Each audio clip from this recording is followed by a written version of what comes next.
Professeur Isabelle Rosa, qui va nous parler de prise en charge de l'acide et de ses complications. Chers amis, bonjour. Évidemment, tout le plaisir est pour moi d'être avec vous aujourd'hui. Ça faisait 3 ans que je n'étais pas venue pour des raisons diverses. Bon, il se trouve que je suis accueillie par un tremblement de terre. J'espère que ce ne sera pas à chaque fois pareil. Mais en tout cas, je suis de tout cœur avec vous et surtout, j'espère que vos familles n'ont pas été trop peinées et trop impactées par cette épreuve. Je voudrais également remercier, je dirais, toute l'équipe universitaire marocaine parce que pour avoir l'occasion de travailler avec des internes marocains, d'avoir des chefs de clinique marocains, ils ont un niveau extraordinaire. Ils sont très bons, ils ont été parfaitement formés et s'ils ont été parfaitement formés, c'est grâce à vous. Voilà, et donc je tenais à vous le redire parce que je suis à chaque fois épatée du niveau de connaissance et du niveau disons de perfection qu'ils ont dans la prise en charge des patients et ils sortent vraiment du lot des internes. Voilà, donc ça c'était... voilà. Passons au-delà de ça, j'ai beaucoup moins de scoop à vous dire que le professeur Benazous parce que finalement la CIT, il y a moins de remise en cause et moins d'évolution que ce qu'on a vu sur le carcinome hépatocellulaire. Donc, si vous voulez dormir un petit peu, je comprendrai. Hein. Surtout que la nuit a été rude pour beaucoup d'entre vous. Donc voilà, ma mission était de vous parler de la des dernières recommandations de la PASL, donc qui sont sorties en avril 2023. Et d'emblée, il faut déjà se mettre en condition, à savoir que ces recommandations sont particulièrement adaptées donc à l'Asie-Pacifique, avec une population qui n'est pas forcément la population que nous connaissons en Occident ou en Afrique, avec des patients qui ont des spécificités et pas mal de travaux qui n'ont été démontrés finalement que sur des patients asiatiques. Donc, d'emblée, on est sur une population différente, sur des épidémiologies différentes, et notamment, il y a le rôle important de la tuberculose qui a été discuté dans la survenue d'une acite, chose que nous, par exemple, en France, on a moins de questions et d'arrière-pensées là-dessus. Et donc, il faut bien comprendre que ce sont les recommandations Asie-Pacifique. Et puis, ma foi, le seul intérêt vraiment de ces recommandations, c'est qu'elles ont été extrêmement précises et très loin dans la précision et le côté très pratico-pratique dans la prise en charge des patients. Ça fait du bien de revoir un petit peu des données extrêmement pratiques que vous pourrez ramener à la maison et pour mettre en application dès lundi matin. Alors, l'acide au cours de la cirrhose, vous le savez, c'est la complication principale et c'est le premier mode de décompensation de la maladie chronique hépatique, puisque 50% de nos patients qui ont une maladie compensée vont décompenser sous forme d'acide. Le problème, c'est que ce risque d'acide, il est pour chacun des patients cirrhotiques de 5 à 10% par an, et que lorsqu'on arrive au stade de décompensé, il y a un problème sur la survie, puisque celle-ci augmente avec une mortalité à 5 ans qui est du coup de 50%. Le développement de l'acide, il prédispose par ailleurs à tout ce qui est infection, bien sûr infection d'acide, et affection autre, et puis le tant redouté syndrome hépatorénal avec l'évolution vers le décès du patient. Alors, très vite, je vous montre ici l'explication physiopathologique proposée par la PASL, qui est, à mon sens, imbitable.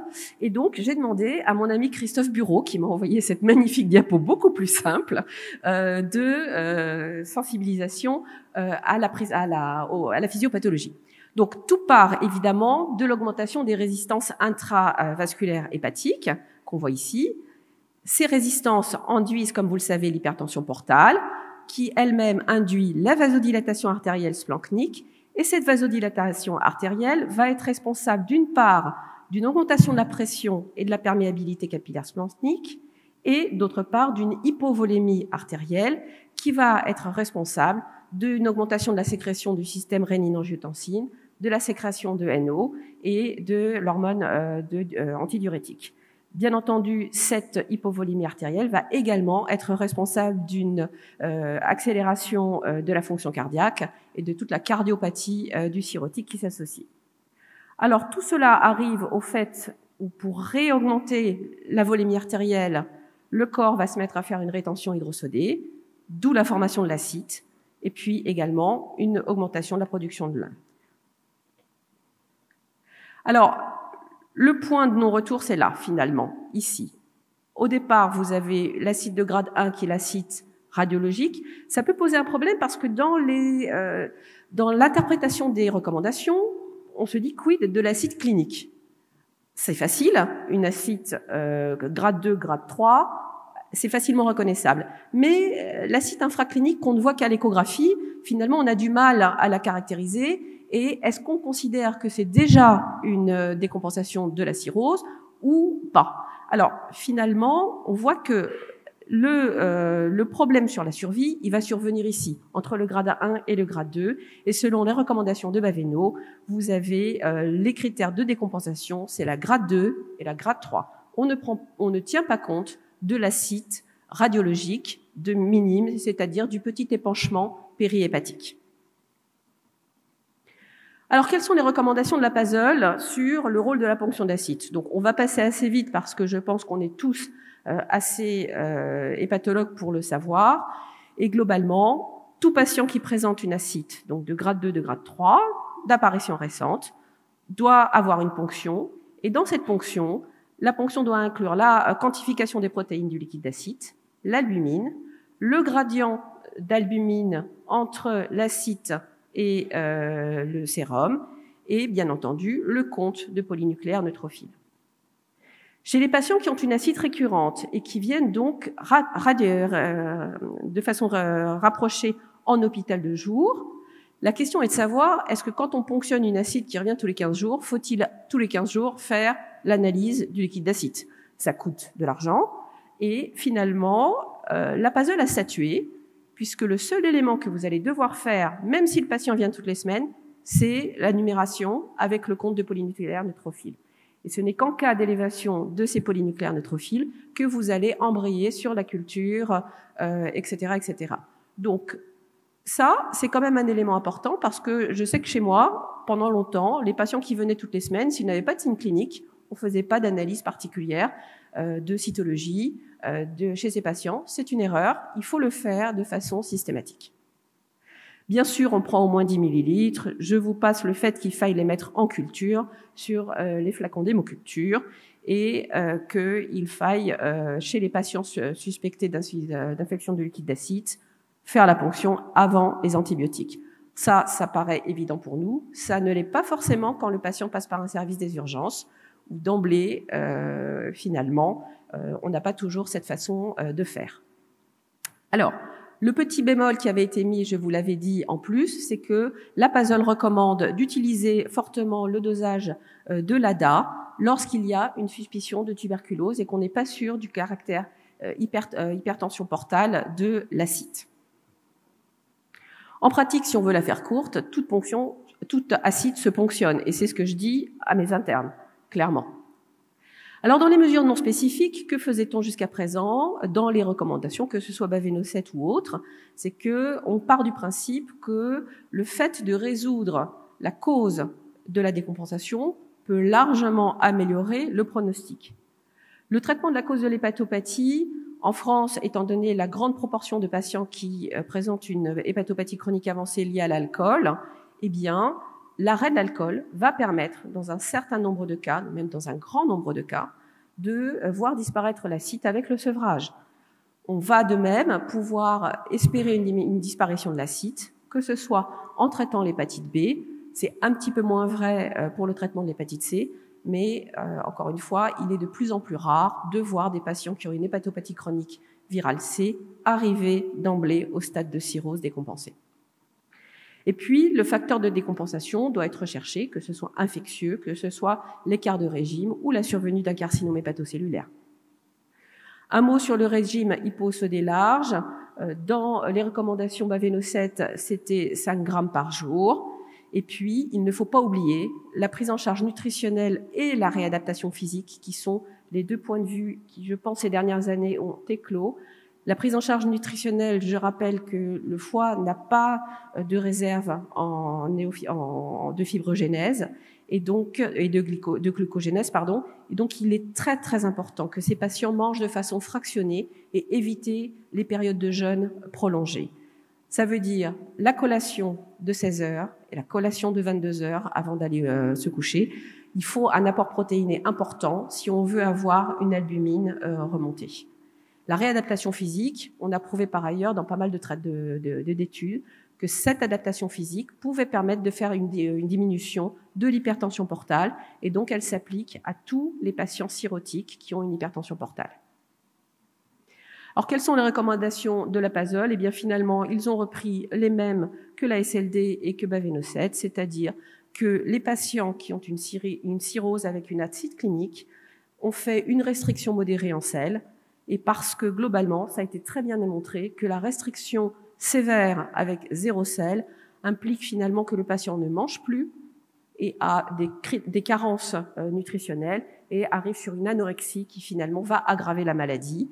Donc, laisser manger un petit peu de sel vaut mieux que ne pas manger du tout.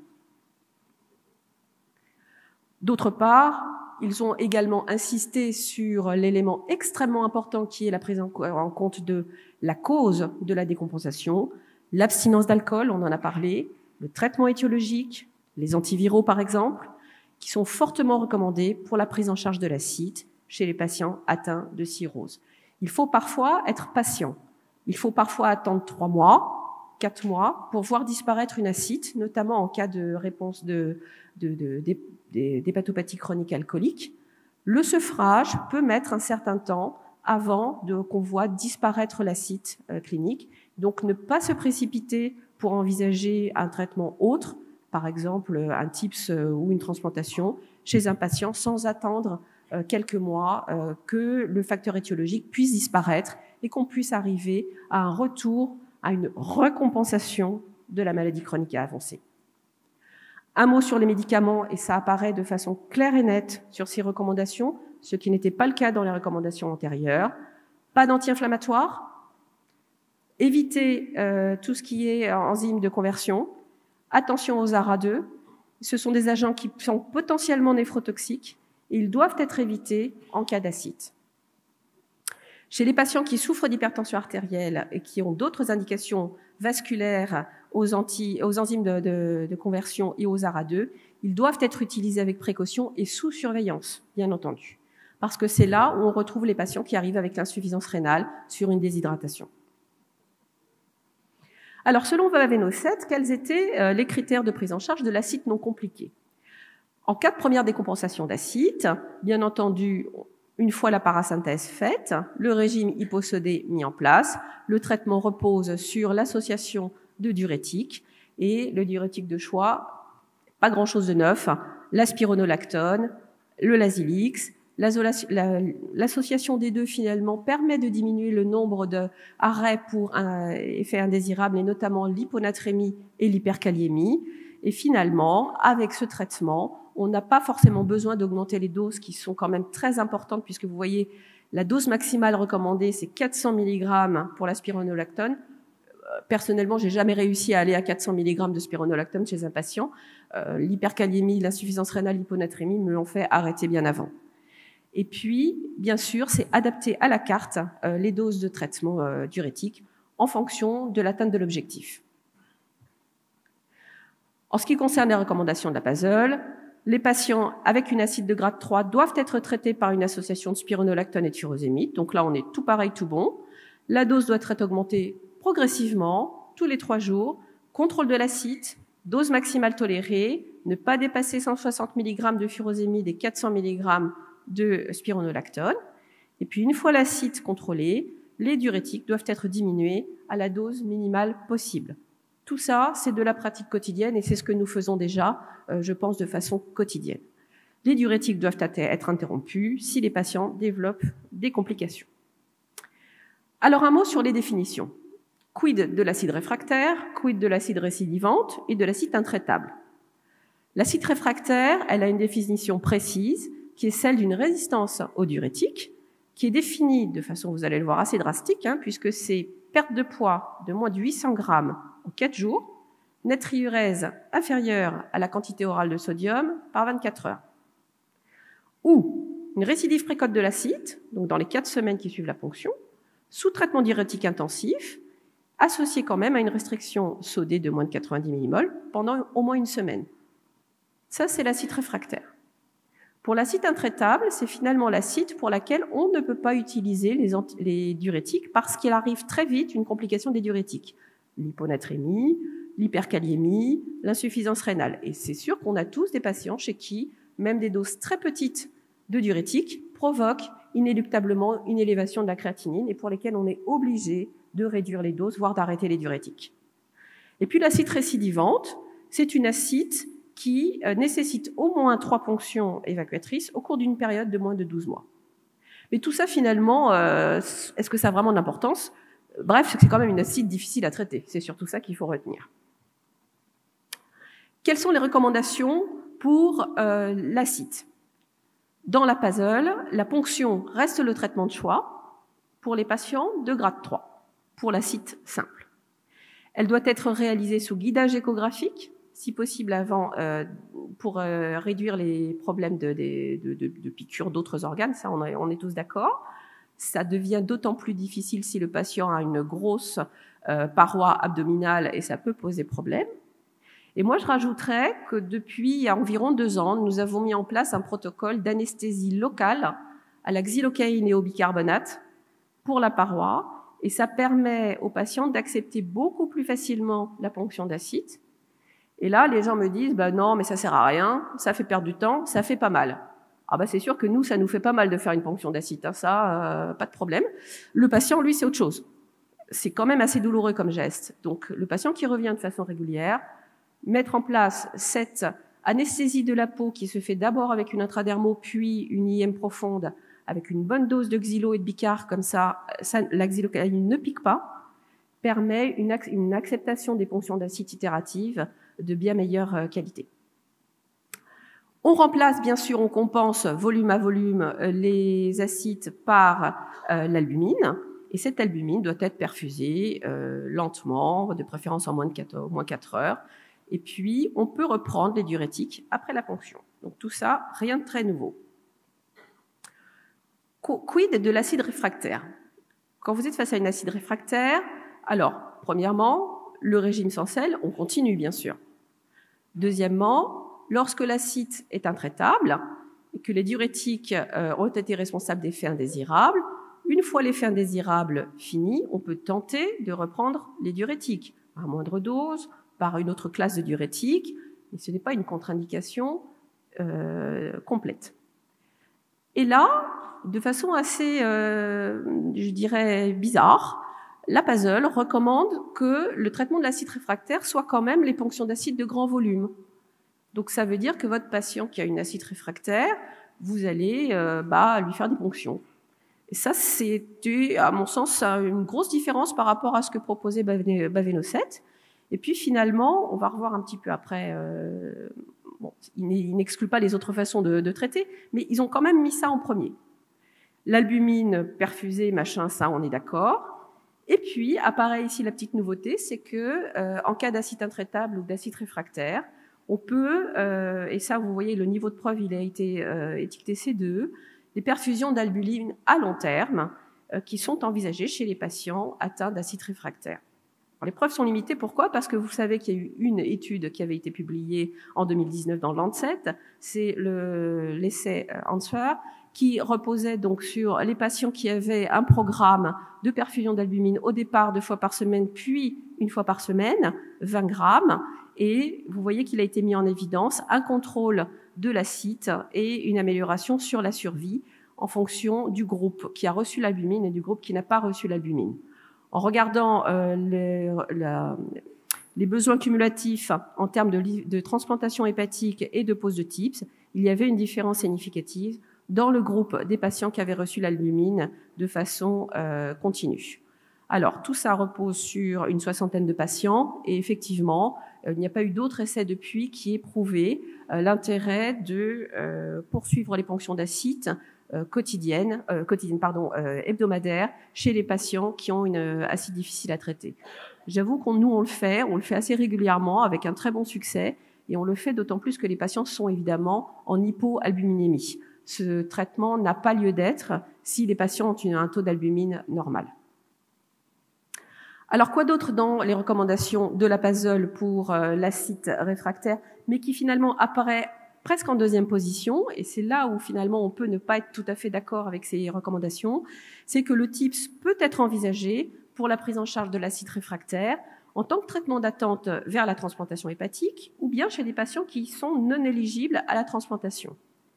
Et puis, un mot sur le diamètre du TIPS. Effectivement, les TIPS peut-être de moindre calibre et inférieurs à 10 mm, peut-être un 6, peut-être un 8, pourraient être assez effectifs sur l'acide, tout en diminuant le risque d'encéphalopathie hépatique. La restriction sodique, elle doit être continuée. Et puis, la transplantation, vous voyez, apparaît un petit peu en bas, comme ça, noyé, sur le fait qu'il faut envisager la transplantation hépatique chez tout patient qui présente une acide réfractaire. Un deuxième aspect qui change, c'est que revient dans les recommandations de l'apazole l'amidodrine. L'amidodrine, on a fait une croix dessus dans les dernières recommandations, et elle revient dans les recommandations de l'apazole. Donc, je suis pas sûre que ce soit transplantable de façon claire dans notre pratique quotidienne. Enfin, un mot sur l'alpha-pompe qui peut être réservé aux patients chez qui soit le TIPS, soit la TH ne sont pas recommandés. Et vous voyez que c'est évidemment plus compliqué parce que le risque de complication de l'alpha-pompe, il existe. Il y a un gros risque qui dépend de la façon dont l'alpha-pompe est posée et de la pratique des chirurgiens. Alors, je vous remets quand même les recommandations de Baveno-7, qui je pense étaient en plus vers l'avenir, et qui était que finalement le TIPS il doit être envisagé dès la 3e ponction d'acide. C'est-à-dire qu'il ne faut pas laisser vos patients errer en hôpital de jour ou en hospitalisation avec des ponctions d'acide réfractaire et des ponctions itératives. Je pense que ce traitement d'acide de ponction de grand volume n'arrive qu'en fin de processus, quand il n'a pas possibilité de transplantation, pas de possibilité de TIPS, et là encore se discute avec l'albumine de façon hebdomadaire. Quoi qu'il en soit, gardons en tête que quand même, il faut être proactif dans le traitement de l'acide réfractaire et ne pas se contenter des parasynthèses de grand volume. Alors, ici, je vous ai remis un algorithme sur la prise en charge de cet acide réfractaire ou résistante. Et vous voyez qu'il y a un phénomène majeur qui est l'âge. Moins de 65 ans, on va plutôt privilégier tout ce qui est transplantation hépatique. Entre 65 et 70 ans, on va évaluer le risque-bénéfice-risque pour la prise en charge par TIPS ou même par transplantation dans certains centres. Et puis, après 70 ans, c'est beaucoup plus compliqué de proposer une TH qui va être refusée, un TIPS qui va être compliqué à gérer, et c'est là où, globalement, on va pouvoir peut-être se contenter des ponctions d'acide ou d'une alpha-pompe. En termes de recommandations sur l'hyponatrémie, rien de neuf. Les diurétiques sont arrêtés. La restriction, c'est moins d'1 litre par jour. On évite de mettre plus... les restrictions hydriques 500 cc, il ne faut pas faire. Ça n'améliore rien, ça aggrave l'insuffisance rénale. Donc, on se contente de moins d'1 litre. Et puis, l'albumine intraveineuse peut franchement aider à faire passer le cap de l'hyponatrémie. Alors, l'infection du liquide d'acide, vous savez que c'est une des complications qui survient évidemment avec les problèmes d'acide. Le diagnostic, vous le savez tous, c'est plus de 250 polynucléaires dans l'acide. Les cultures, elles vont être nécessaires uniquement pour guider l'antibiothérapie. Et puis, on va voir qu'en cas de bactériacitie, et sans symptômes, eh bien, on ne va pas se précipiter, mais on va recontrôler cette ponction d'acide. Et qu'en cas d'élévation des polynucléaires de plus de 250, eh bien, dans ce cas, vous allez pouvoir proposer un traitement. Et ce qui est important, c'est que finalement, le choix de l'antibiothérapie, il va être guidé par l'aspect communautaire ou nosocomial lié aux soins de l'infection du liquide d'acide. Et puis, bien entendu, en fonction de l'écologie respective du pays et de l'endroit de l'hôpital où on se trouve. En fonction de cela, vous allez pouvoir privilégier de façon standard pour une infection communautaire, les céphalosporines de 3e génération. Pour les zones en forte région de bactéries multirésistance, on va préférer la Pipera et le Tazobactam plutôt que par exemple les quinolones. Et puis, en cas de grosse résistance et de maladies liées aux soins, eh bien, le carbapénem va être privilégié. Un mot, quand l'écologie locale est plus en faveur des coccigram+, n'oubliez pas de rajouter la vancomycine. Et enfin, la durée de l'antibiotique, c'est 5 à 7 jours, donc tout ça n'a rien de très nouveau. En termes d'albumine, vous savez que depuis l'essai de SORT qui a été publié donc déjà en 99, ça fait longtemps, on a tous appris qu'il fallait passer de l'albumine à J1, J3, 1,5 par kilo à J1 et 1 gramme par kilo à J3. Et puis, dernièrement, il y a eu une remise en cause de ces recommandations. Et probablement qu'il y a des sous-groupes de patients qui pourraient bénéficier de cette perfusion d'albumine et d'autres qui n'en auraient pas besoin. Finalement, la PASOL s'est proposé d'essayer de sélectionner ces patients. Ça repose sur une sous-étude du protocole de SORT, avec des patients qui ont une bilirubine supérieure à 4 mg par litre ou une créatinine supérieure à 1 mg par décilitre. Eh bien, chez ces patients qui ont des forts risques de survenue d'insuffisance rénale aiguë, on va bien entendu proposer systématiquement l'albumine en cas d'infection du liquide d'acide.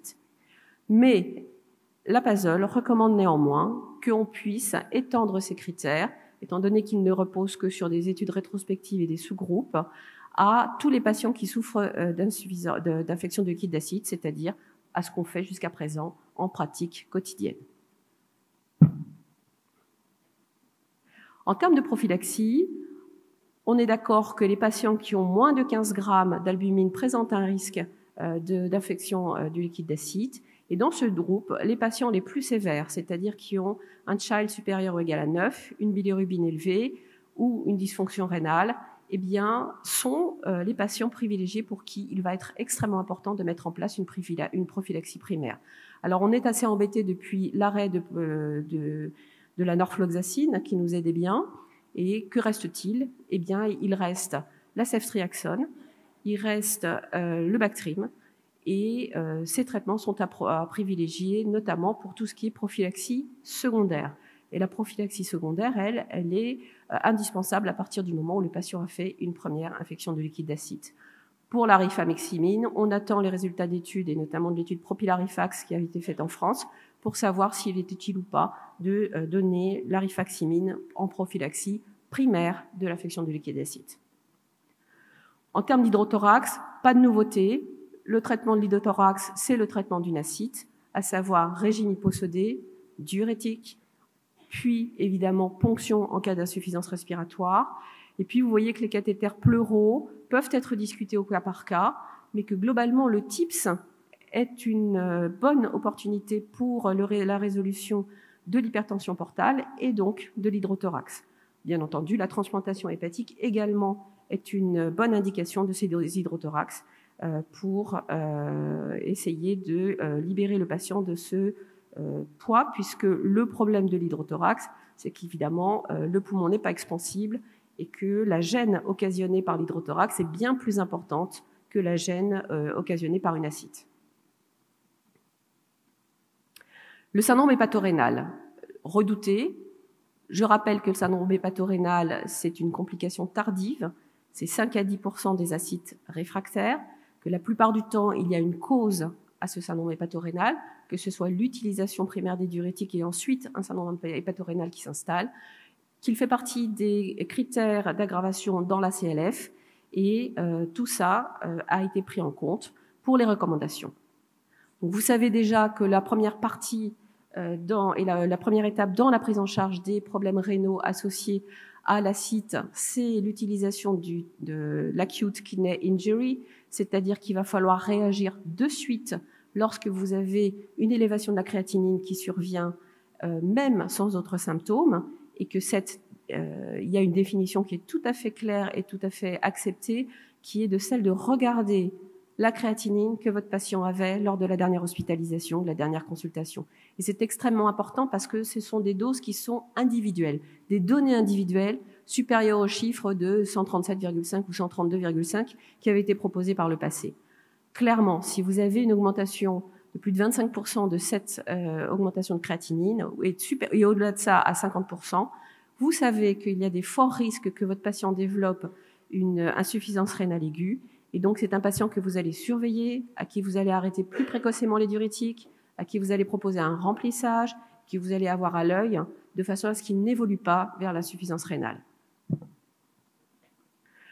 En termes de recommandations, on garde bien sûr le remplissage par l'albumine, qui doit être effectué chez ces patients qui ont une insuffisance rénale aiguë et une créatinine sérique supérieure à 132.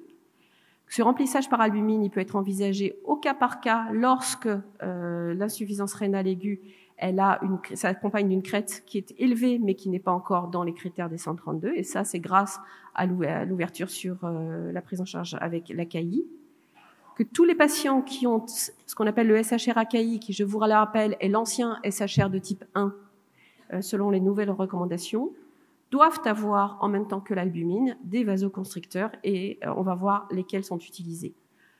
Celui de choix, c'est la terlipressine. La terlipressine intraveineuse, elle doit être administrée en perfusion continue, 2 mg par jour, jusqu'à une dose maximale de 12 mg, jusqu'à résolution de l'insuffisance rénale aiguë, mais on peut aller que jusqu'à une durée maximale de 14 jours.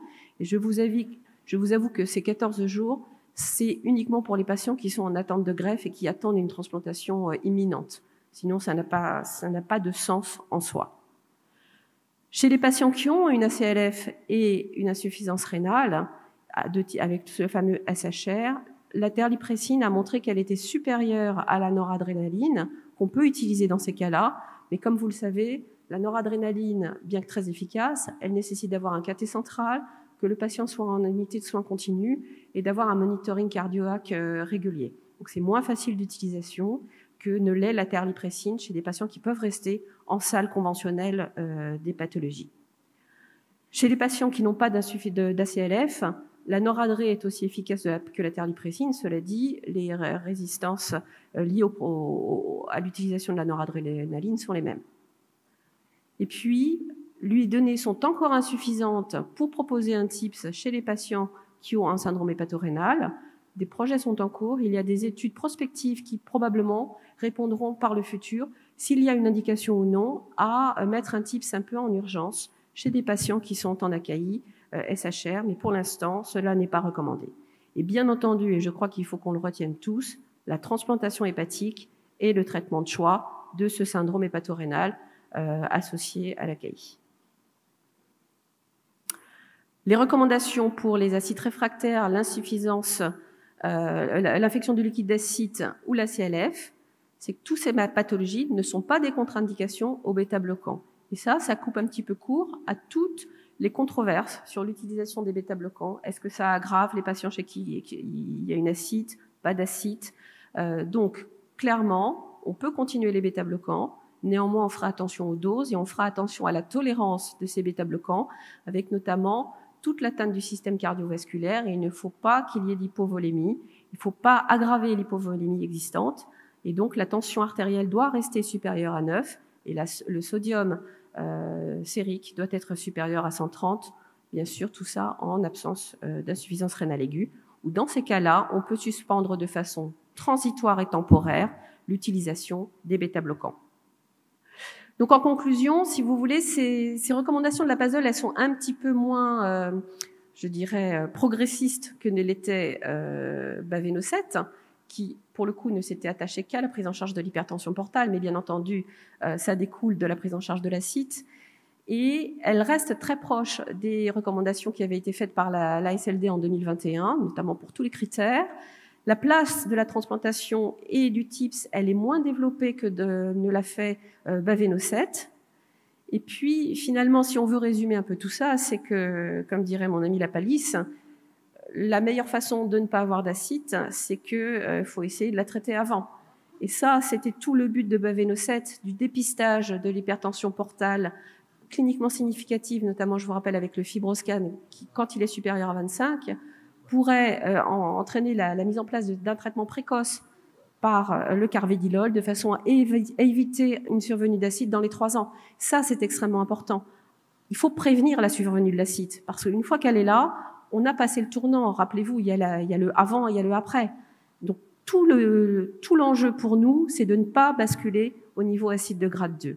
Pour ça, c'est le dépistage de l'hypertension portale, c'est l'utilisation des bêta-bloquants. Pourquoi pas l'utilisation du TIPS, mais c'est pas encore très très bien défini dans ces indications-là. Et puis, bien sûr, le traitement étiologique de l'hépatopathie chronique avancée, l'alcool, très important, mais le problème qui est à venir, et vous le verrez cet après-midi, je pense, c'est la NASH, parce que résoudre une NASH, c'est pas facile. Et alors qu'on a parfaitement réussi tout ce qui est virosuppression dans tout ce qui est virus, hépatite B, hépatite C, on a très bien réussi de ce côté-là. Voilà, je vous remercie et je suis là pour vos questions. Merci beaucoup, professeur Isabelle, pour cette mise au point très didactique sur l'acide et ses complications. Et bien évidemment, la parole est à la salle pour recueillir des questions. Oui, Ousteda Brdadi Imen. Micro, s'il vous plaît.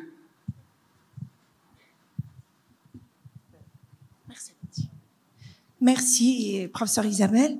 Moi, j'ai une petite remarque pour ce qui est de l'étude de l'infection de liquide d'acide. Ça a été recommandé de faire sur des flacons d'hémoculture. Oui. Je ne sais pas, mais je vous demande, avec votre expérience, est-ce que vous avez déjà est-ce qu'on vous a déjà répandu, ne serait-ce que une dizaine de fois, un germe dans le liquide d'acide?